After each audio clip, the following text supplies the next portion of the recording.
Hello नमस्कार, मैं मोहम्मद फिरोज और आप देखना शुरू कर चुके हैं यस7 न्यूज। आज हमारे साथ जुड़े हुए हैं राजू यादव। राजू यादव जी, आज जो सिवान की स्थिति है, हालांकि हाल ही फिलहाल लोकसभा का चुनाव खत्म हुआ है और सिवान के जो स्थिति है इस पे हम चाहते हैं कि आप रोशनी डालें। सबसे पहले नमस्कार, प्रणाम। यस7 न्यूज जितने भी दर्शक देख रहे हैं पूरे बिहार और देश में, दुनिया में, सबको हार्दिक बधाई और उनके उज्जवल भविष्य की कामना करता हूँ। बहुत दुख के साथ यह बताते हुए शर्मिंदगी महसूस करना पड़ रहा है कि जिनकी सरकार बिहार में हो, देश में हो और क्राइम कंट्रोल न हो, विकास न हो, राज्य उन्नति के पथ पर न हो, देश उन्नति के पथ पर न हो, तो इससे बड़ा दुर्भाग्य क्या हो सकता है। जनता ने तो अपना मैंडेट दिया,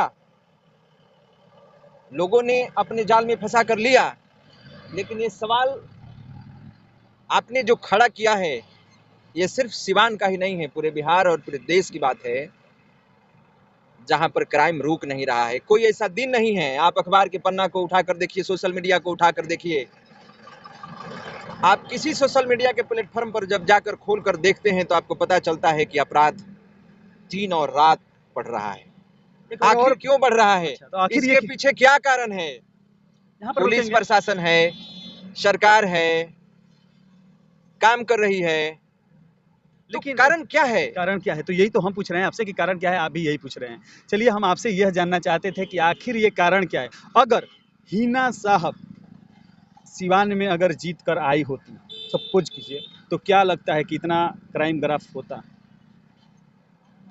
सिवान के जनता के लिए? सिवान की जनता के जहां तक सवाल है, नेताओं में तो शक्ति है कि आज देखिए हिंदुस्तान में जहां के विधायक सांसद यदि संवैधानिक चीज को जानते हैं, वहां क्राइम बढ़ता नहीं है, क्योंकि काम करते हैं, उनको संविधान के बारे में मालूम है कि हमारा क्या अधिकार है। यहाँ तो जीतने के बाद लोगों का पता नहीं चल रहा है कि वो कहाँ चला गया।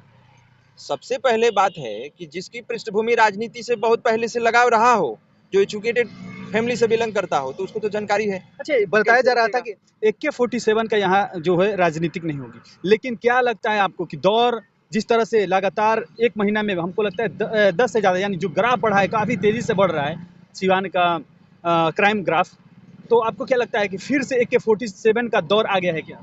लग रहा है कि आ गया है। जब अपराध नहीं रुक रहा है, रोज हत्या मर्डर हो रहा है, तो आ तो गया है। और इस पर मैं सरकार से मांग करता हूं कि इस पर अंकुश लगाया जाए।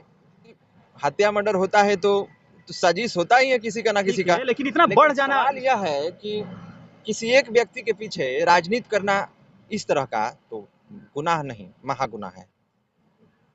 साबुद्दीन साहब तो अभी नहीं रहे, तो अब कौन करा रहा है? तो ये फिर रोज रोज हत्या कहां से होने लगा? इसमें सबसे बड़ा दोषी है सरकार के अफसर। यदि सरकार चाह देगी तो सारा चक्का जाम कर देगी। क्या यहाँ के प्रशासन मतलब पूरा ढीला हो गई है या बिल्कुल खत्म है। तो किसको दोषी मानते हैं, प्रशासन को या यहाँ के बिहार सरकार के या बिहार सरकार को? दोषी मानता ही हूँ। सिवान प्रशासन भी बिल्कुल काम करने की स्थिति में नहीं है, और यहाँ के विधायक सांसद यदि जागरूक होंगे तो इस तरह का क्राइम नहीं बढ़ेगा। सर, सवाल है आम जनमानस की जिंदगी कैसे ऐशो आराम में होगी, इसके बारे में कोई सोचता नहीं है। सिर्फ ये विकास का ब्यार जो है इलेक्शन में खड़ा होती है, इलेक्शन के बाद समाप्त हो जाती है।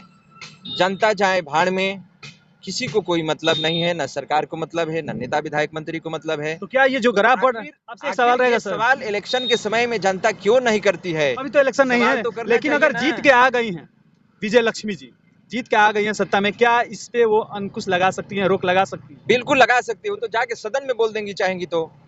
ये क्या हाथ सही है? मैं तो कह ही रहा हूँ, सिवान एसपी साहब से मांग कर रहा हूँ कि हर चौक पर पुलिस बल तैनात किया जाए। पुलिस बल तो तैनात कर दिया जाता है, लेकिन वो अपराधी को छोड़ देते हैं, वो लगते हैं मोटरसाइकिल जांच करने, वो माल कमाने के चक्कर में पड़ जाते हैं। ऐसी स्थिति में भी मैं एसपी सिवान से मांग करता हूं कि ऐसे अपराधियों पर अंकुश लगाया जाए और हर चौक चौराहे पर पुलिस की मांग करता हूं। और पुलिस बल आम जनमानस और आम लोगों को तंग तबाह नहीं करें, परेशान नहीं करें। उनकी जो ड्यूटी है, उनकी जो मर्यादा है, उसको बरकरार रखें। चलिए बातें तो बहुत हुई और ये थे राजू जी।